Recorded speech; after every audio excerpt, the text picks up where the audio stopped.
নমস্কার বন্ধুরা, back to my channel বিকাশ বিশ্বাস ব্লগ। বাগেশ্বর ধাম এসে আমি কোথায় থাকলাম, গুরুজির সাথে দেখা পেয়েছি কিনা, এই ভিডিওতে তোমাদের সবকিছু আমি বলবো। ভিডিওটি দেখো। এখন যে বাড়িটা দেখতে পাচ্ছ, এই বাড়িটিতে আমি একটা রুম ভাড়া নিয়েছিলাম। চলো তোমাদের রুমটা গিয়ে দেখাই। রুমটা দুতলায় হয়েছিল রুমটি। চলো তোমাদের রুমটা দেখাচ্ছি। আর এই রুমের ভাড়া নিয়েছিল আমার কাছে 400 টাকা। আমরা তো দুজন ছিলাম, আমি আর একটা আমার দাদা ছিল। এটা হচ্ছে সামনের বেলকুনি রুমের। ওই দেখো ভিউ সামনে। এখনও ধামের সেইভাবে অনেক বিল্ডিং গড়ে ওঠেনি, আস্তে আস্তে ধীরে ধীরে আরও ডেভেলপ হচ্ছে। আমরা নিয়েছিলাম এই রুমটা। তোমাদেরকে চলো খুলে দেখাচ্ছি রুমটি। আর ভিডিওটি যারা দেখছো অবশ্যই একটা লাইক কমেন্ট শেয়ার করে দিও অ্যান্ড সাবস্ক্রাইব করে দিও, যাতে আমি এরকম ভিডিও আরও কিছু তোমাদের দেখাতে পারি।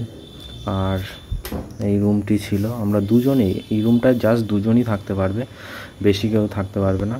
দুজনেই পুরোপুরি ভালো হবে। চলো তোমাদের রুম থেকে বাইরে নিয়ে যাই, আর একটা ভিউ দেখাচ্ছি। এটা পেছনের বেলকনি। আর একটা এখান থেকে মন্দিরের একটা পতাকা লাগানো আছে বড়, ওই পতাকাটা দেখা যায়। দেখো ভিউ দেখো। এই সামনে এইগুলো হচ্ছে সব বিল্ডিংয়ের কাজ হচ্ছে।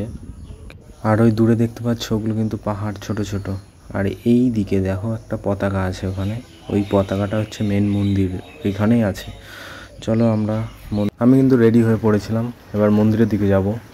হেঁটে বেরিয়ে পড়েছি আমরা দুজনা। আমরা মন্দিরের পাশে চলে এসেছি। এটাকে বলা হয় রাম দরবার। এখানে প্রসাদ দিচ্ছিল সবাই অনেক লাইন দিয়ে প্রসাদ পাচ্ছিল। আজকে প্রসাদ হয়েছে লুচি এবং আলুর তরকারি। তো চলো, আমি লাইন দিয়ে ফেলেছি, লাইন দিয়ে দাঁড়িয়েছি, কারণ খুব খিদে পেয়েছে। ট্রেনে 1-1.5 দিন ভালো করে খেতে পারিনি।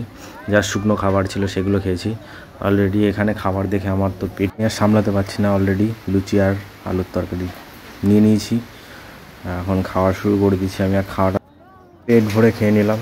এই হল রুমটা দেখতে পাচ্ছ, এই রুমটায় গুরুজি আসার কথা, কিন্তু অনেকক্ষণ ভক্তরা ওয়েট করার পরে আমিও ওয়েট করছিলাম। ওয়েট করার পরে দেখছি আসে না। তো আমরা মেন প্যান্ডেলে চলে গেলাম, যেখানে প্রোগ্রাম হচ্ছে। তো সেখানে গিয়ে দেখা যাক, এখানে বলে গুরুজি আছে। আমি এই জীবনের প্রথম এত বড় প্যান্ডেল দেখলাম। দেখো প্যান্ডেলটি কত সুন্দর। অলরেডি আমাদের কপাল খুব ভালো ছিল, আমরা রাত 1টা বাজে তখন আমরা স্টেজে ধীরেন্দ্র শাস্ত্রী মহারাজকে আমরা দেখতে পাই।